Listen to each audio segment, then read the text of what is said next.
உனக்கும் சங்கீதாக்கும் நடக்க இருந்த கல்யாணத்துல சக்தியும் கூட இருந்தா. சக்தி உன் கல்யாணத்தை பார்க்க கூடாதுன்னு தான் அங்கிருந்து போயிட்டா.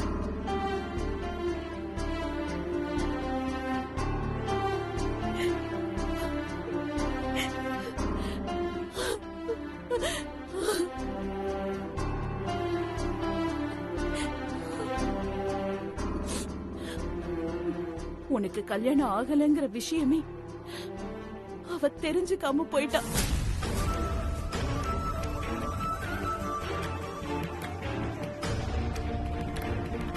உன் கல்யாணம் நின்னு போய் சக்தி இறந்துட்டதா தகவல் வந்தப்ப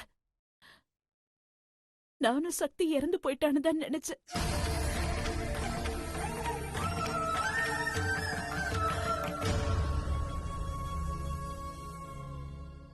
ஆனா என்னமோ எனக்குள்ள ஒரு உள்ளுணர்வு சக்தி இறந்திருக்க வாய்ப்பே இல்லைன்னு தோணுச்சு. அதனால இறந்தது சக்தி தானான்னு ஆளை வச்சு விசாரிக்க சொன்னேன்.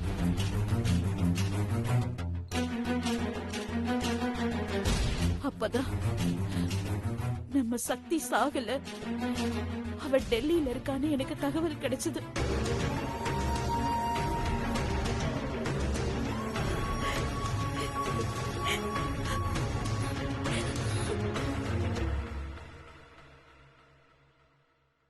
பாட்டியும் அங்க போய் சக்தியை தேடினாங்க. சக்தி அங்க இருக்காங்கிற விஷயம் அப்பதான் எனக்கு கன்ஃபார்ம் ஆச்சு.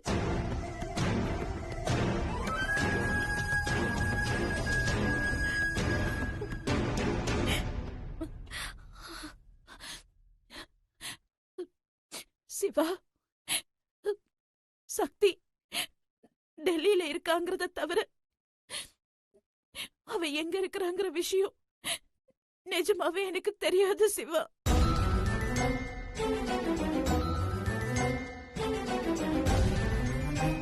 அடி பாவி, என் பொண்ணு உனக்கு என்னடி பாவம் பண்ணா? நீ என்ன கொடுமை பண்ணாலும் உன்னை அவ மாமியாரா தானே நினைச்சா. அவளை இப்படி தவிக்க விடுறதுக்கு உனக்கு எப்படி மனசு வந்துச்சு? நீ எல்லாம் பொம்பளையே இல்ல. உன்னெல்லாம் கொன்னா கூட என் மனசு ஆறாது. அம்மா,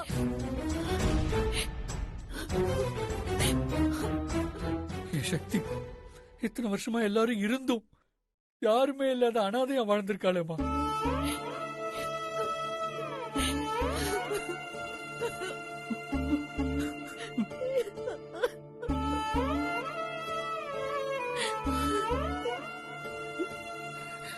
சிவா, உன்னோட சக்தி அங்க தனியா கஷ்டப்படல. அவ கூட இன்னொரு ஜீவனும் இருக்கு.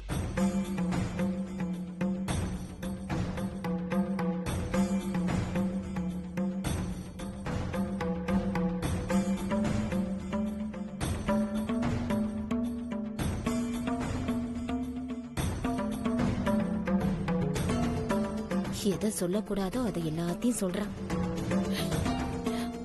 ஆமா சிவா, சக்திக்கு ஒரு குழந்தை இருக்கு.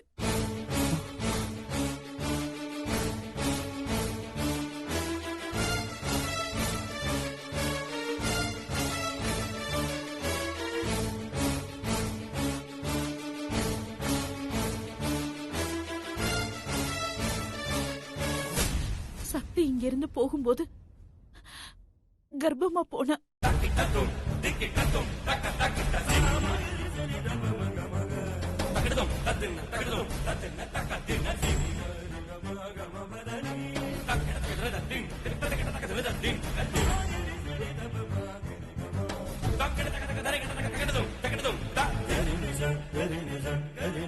அவ வயித்துல உன்னோட குழந்தையோட தான் சிவா டெல்லிக்கு போனா.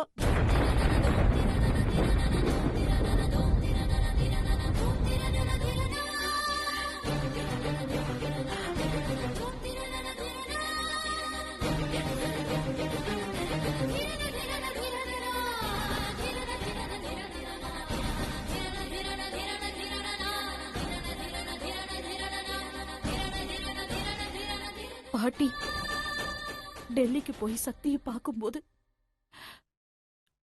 சக்தி 9 மாச கர்ப்பிணியா இருந்திருக்கா.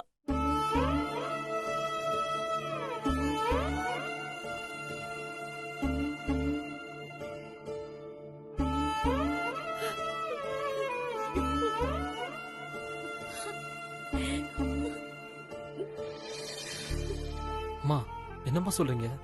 சக்தி கர்ப்பமா இருந்தாளா? ஆமாண்டா. சிவாவுக்கு ஞாபகம் வர வைக்க சக்தி வைத்தியர்கிட்ட ட்ரீட்மெண்ட் பண்ணிட்டு இருந்தால. கடைசி ட்ரீட்மெண்ட்ல நான் ஆளை வச்சு மருந்த மாத்தி வச்ச.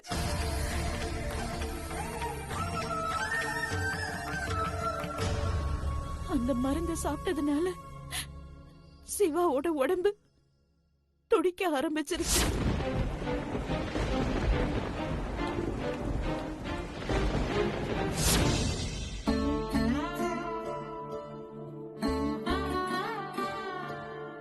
சிவா சிவா கண்ணு முழிச்சா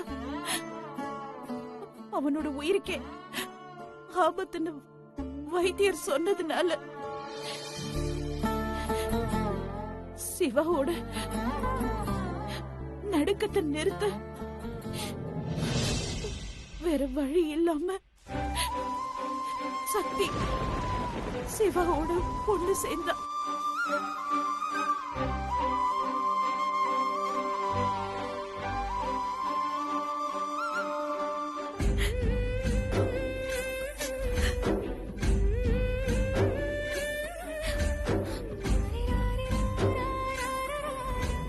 அதுல உருவானதுதான் அந்த குழந்தை.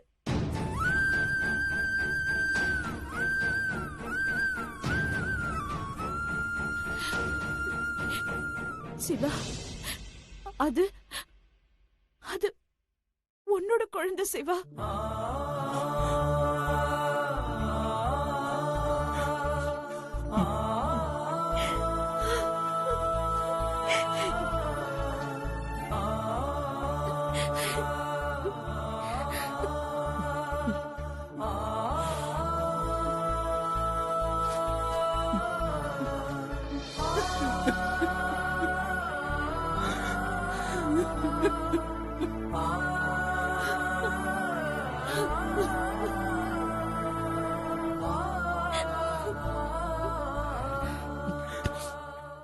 எனக்கு குழந்தை இருக்கு. எனக்கு ஒரு குழந்தை இருக்குடா.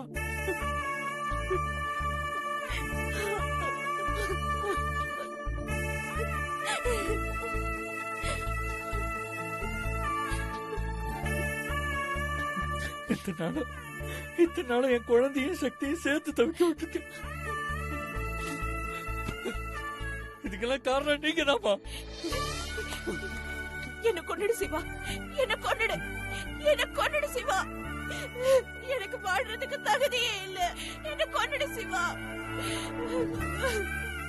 உன் கையாலே என்ன கொன்னுடு. நான் செஞ்ச பாவத்துக்கு என்ன கொன்னுடு சிவா.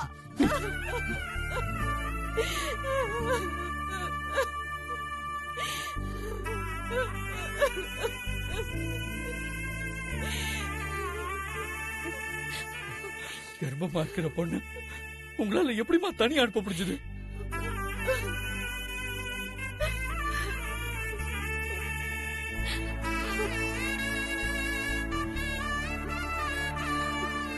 நீங்களும் ஒரு பொண்ணுக்கு அம்மா தானமா? உங்க பொண்ணு அப்படி அனுப்புனா நீங்க சும்மா இருப்பீங்களா? உங்க முகத்துல முழிக்கிறதே பாவமா.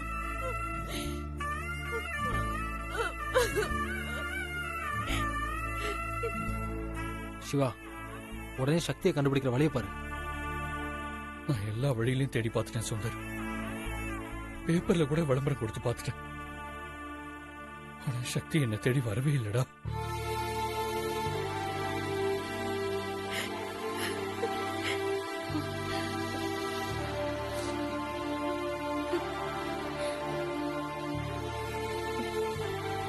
சிவா, எனக்கு ஒண்ணு தோணுது. சக்தி இந்த வீட்டை விட்டு போய் 8 வருஷம் ஆகுது. அப்ப சக்தியோட குழந்தைக்கு மித்ரா வயசு தானே இருக்கும். அப்ப சக்தியோட குழந்தை அந்த ஊர்ல ஏதாவது ஒரு ஸ்கூல்ல படிச்சுட்டு தானே இருக்கும்.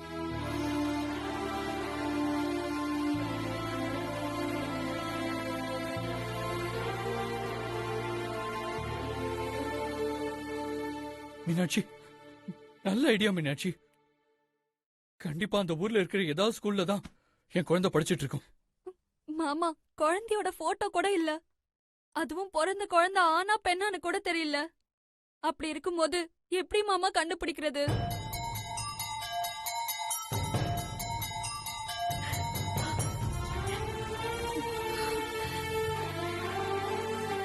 Sir, very simple. எப்படியும் சக்தி அவங்க குழந்தைய ஏதாச்சும் ஒரு ஸ்கூல்ல விட்டுட்டு போவாங்க. அந்த ஸ்கூல் வாட்ச்மேன்ல இருந்து அந்த ஸ்கூல் பிரின்சிபல் வரைக்கும் எல்லாருக்கூடயும் டச்ல இருப்பாங்க. கண்டிப்பா சக்தி எல்லாருக்கும் அடையாளம் தெரியும். சக்தியோட போட்டோ கொண்டு போய் அவங்க கிட்ட காட்டினா அவங்க சொல்ல போறாங்க சக்தி எங்க இருக்காங்க, சக்தியோட குழந்தை எதுன்னு.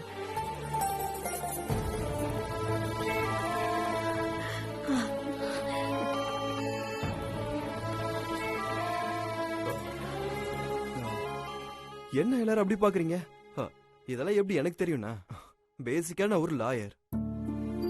அது மட்டும் இல்லாம என் குழந்தைக்கு இப்பவே சீட் பிடிச்சாதான் குழந்தை பிறந்ததுக்கு அப்புறம் இடம் கிடைக்கும்னு 2 ஸ்கூல்ல அட்மிஷன் வாங்கி வச்சிருக்கேன். நான் அங்க போனாலே அங்க எல்லாருக்குமே எனக்கு நல்லா தெரியும். அதை வச்சுதான் நான் இதை சொன்னேன். வெங்கட், நல்ல ஐடியா வெங்கட். சார், என்ன பாராட்டுறது இருக்கட்டும். நீங்க முதல்ல டெல்லிக்கு போய் 2 பேரையும் கண்டுபிடிக்கிற வழியை பாருங்க. ஆமா ப்ரோ, உடனே கிளம்பலாம். நானும் கூட வரேன் ப்ரோ. இல்ல சுந்தர், நீ இங்கே இரு. அங்க யோகின்னு எனக்கு ஒரு ஃப்ரெண்ட் இருக்காரு, அவரை வச்சு நான் பாத்துக்கிறேன். இங்க பாரு, நீ இங்கே இரு. நான் ஏதாவது ஹெல்ப் வேணும்னா உனக்கு கால் பண்றேன். கிளம்புறேன்டா. சரி ப்ரோ, நீ போய் குளிச்சிட்டு கிளம்பு. ஓ, ஃப்ரெஷ்ஷா போயிட்டு போ. ம்.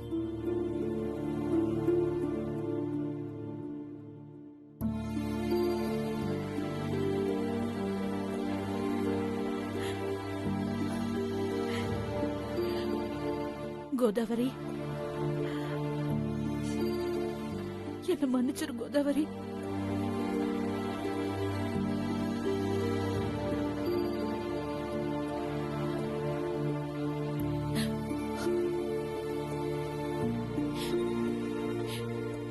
எல்லாரும் என்ன மன்னிச்சிருங்க.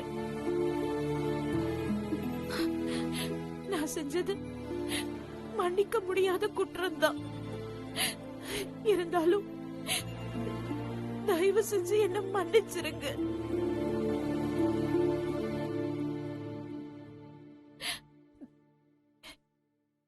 என்ன மன்னிச்சிரு மீனாட்சி. யாருமே நம்பாதப்போ நீ மட்டும்தான் என்ன நம்பி ஏத்துக்கிட்ட.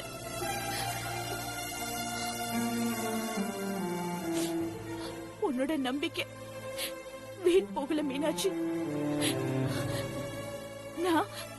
நான் முழுசா திருந்திட்டேன் மீனாட்சி.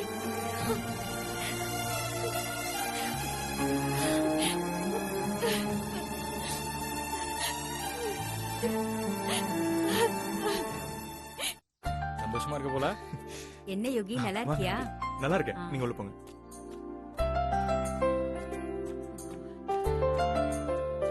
டேய் சுரேந்தர், என்ன மச மச நின்னுட்டு இருக்க? இன்னும் எவ்வளவு வேலை இருக்கு. பேசுறதெல்லாம் அப்புறம் பேசிக்கலாம். முதல்ல போய் வேலையை பாரு. அம்மா, எல்லா வேலையும் முடிஞ்சதுமா. ஐயரும் சக்தியும் வந்தா பந்தக்கால் நின்ற வேண்டியதுதான். என்னது, எல்லா வேலையும் முடிஞ்சிடுச்சா? வெளியில பூத்தோரணம் போட்டவன் வீட்டுக்குள்ள போடல. என்னப்பா வேலை வாங்குறீங்க நீங்க? அம்மா, என்ன? இந்தாங்கம்மா மூட்டு வலிக்கு மாத்திரை மருந்து. ஏய், என் பையனுக்கு கல்யாணம், அதுவும் அவன் ஆசைப்பட்ட பொண்ணோட நடக்க போகுது. இந்த சந்தோஷத்துல எனக்கு வயசே குறைஞ்சிடுச்சுடி. இப்ப எனக்கு மூட்டு வலியும் இல்ல, மனக்கவலையும் இல்ல. உங்களை பார்த்தாலே தெரியுதுமா, நானும் இத்தனை வருஷமா இங்க வேலை செய்யறேன். ஆனா இன்னைக்கு நீங்க இருக்கிற மாதிரி என்னைக்குமே இருந்ததில்ல. என்னோட வேண்டுதலே என் பையனுக்கு கல்யாணம் நடக்கணும் தானே. அது இப்போ நடக்க போகுது. இதை விட வேற என்ன சந்தோஷம் எனக்கு வேணும்? ஏய், அந்த மாத்திரை மருந்துல கொண்டு போய் குப்பையில போடுமா. எவ்வளவு வேலை இருக்கு எனக்கு. பாத்தியா யோகி, உன் அம்மா உன் கல்யாணத்தால அவங்க வழியெல்லாம் மறந்துட்டு எவ்வளவு சந்தோஷமா இருக்காங்க. ஆமாண்டா, எப்படியோ இவ்வளவு தூரம் கடந்துட்டேன். இன்னும் கொஞ்சம் கடந்து சக்தியை கல்யாணம் பண்ணிட்டேன்னா என் ஆசையோட அம்மா ஆசையும் நிறைவேறிடும். ஆமா யோகி, அம்மாக்கு இதை விட பெரிய சந்தோஷம் வேற என்ன இருக்க போகுது?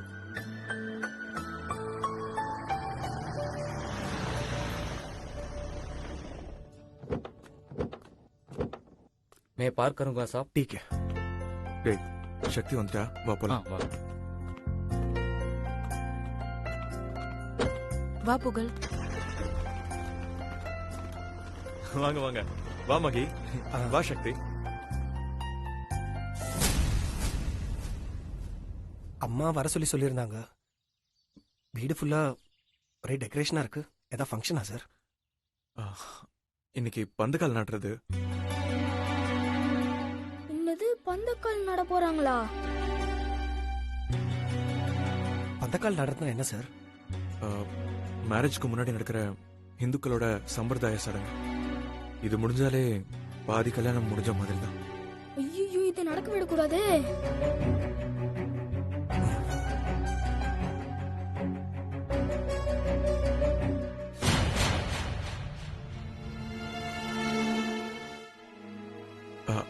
சக்தி, are you happy?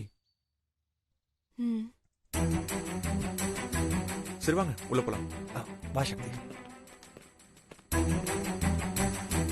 மா, வா சக்தி. மா. வாங்க வாங்க, வாமா சக்தி. எங்க குழந்தை வரல? வந்திருக்கான், அவன் ஃப்ரெண்டும் வந்திருக்கான். ஓ, டேய் புகழ், இப்ப எதுக்குதான் என்ன இங்க கூட்டு வந்த? டேய், நண்பன் துணை இருந்தா மலைய கூட மகுடா ஏறிடலான்னு சொல்லுவாங்க. அதுக்கு தாண்டா உன்னை கூட்டிட்டு வந்தேன். என்னடா சொல்ற? டேய், எங்க அம்மா கல்யாணத்தை நிறுத்தணும்னு வந்தாச்சு. இங்க என்ன நடக்கும்னு தெரியல. ஐடியா கொடுக்கறதுல நீ தான் ஜீனியஸ். அதனாலதான் நான் உன்னை துணைக்கு கூட்டிட்டு வந்திருக்கேன். ஓ, அப்ப நீ என்ன சப்போர்ட்டிங் கேரக்டரா கூட்டிட்டு வந்திருக்கேன்னு சொல்லு. அப்சல்யூட்லி. நான் சின்ன பையன், தனியா என்ன செய்யறது? நான் மட்டும் என்ன உன்னோட 10 வயசு பெரியவனா? டேய் நந்து, அம்மா கல்யாணத்தை எப்படியாச்சும் நிறுத்திடணும்டா. அதுக்கான வேலைய இன்னைக்கே தொடங்கிடணும்டா. பாவம்டா புகழ், நீ இந்த சின்ன வயசுல இவ்ளோ கஷ்டப்படுற. என்னடா பண்றது? பெரியவங்க ஒழுங்கா நடந்துக்கிட்டா சின்ன பசங்க நாம ஏன்டா கஷ்டப்பட போறோம்? அதுவும் சரிதான்டா. சரி, எப்படி கல்யாணத்தை நிறுத்தலாம்னு யோசி. சொல்லிட்டல, செஞ்சிடுவோம். இப்ப வா உள்ள போலாம். எல்லா ஏற்பாடும் பண்ணியாச்சு. என்ன நல்லா கிராண்டா செய்யணும்னு ஆசைப்பட்டேன். இப்படி ரொம்ப சிம்பிளா செய்யும்படி ஆயிடுச்சு. அம்மா. சரிடா, நான் எதுவும் பேசல, போதுமா? எப்படியோ கல்யாணம் நடந்தா போதும். சக்தி மாதிரி ஒரு பொண்ணு நம்ம வீட்டுக்கு மருமகளா வரான்னா சிம்பிளா கோயில்ல வச்சு தாலி கட்டினா கூட போதும். அதுக்காக தான் நான் இவ்ளோ பண்ணிருக்கேன். வா வா வா புகழ். இது யாரு, உன் ஃப்ரெண்டா? ஆமா. சார், அதான் எல்லாரும் வந்தாச்சு. ஃபங்க்ஷன் ஆரம்பிச்சிடலாமா? எல்லாரும் வந்தாலும் இன்னொரு முக்கியமான ஒருத்தர் வர வேண்டியது இருக்கு. யார் சார் அது? என் அத்தை. அவங்க தான் இந்த வீட்டுக்கு எல்லாமே.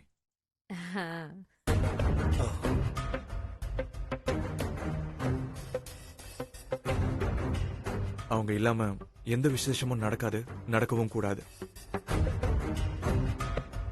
அவங்க தான் எங்க வீட்லயே ரொம்ப முக்கியமான பர்சன். அவங்க எப்ப சார் வருவாங்க? ஆன் த வே வந்துருவாங்க.